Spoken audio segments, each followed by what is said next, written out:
This setup is designed to protect and control the BYD electric car charger. The first device on the left with a digital display is a voltage monitoring relay.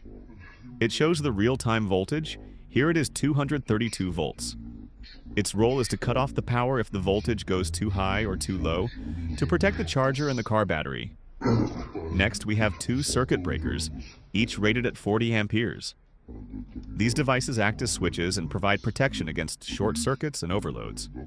They automatically disconnect the power in case of danger. On the right, there is a residual current circuit breaker, RCCB, also rated at 40 amperes. This device protects people from electric shocks by detecting leakage current and instantly cutting the power. Together, these devices ensure safe and reliable charging for your BYD electric car. After installing the protection panel, we move to the connection of the charger. The charger is wired with three main cables. First, the PE or earth wire, which ensures grounding and protects against electric shocks. Second, the neutral wire, N, which completes the electrical circuit. And third, the phase wire L1, which delivers the power to the charger. When all these are connected properly, the charger is safely ready to operate.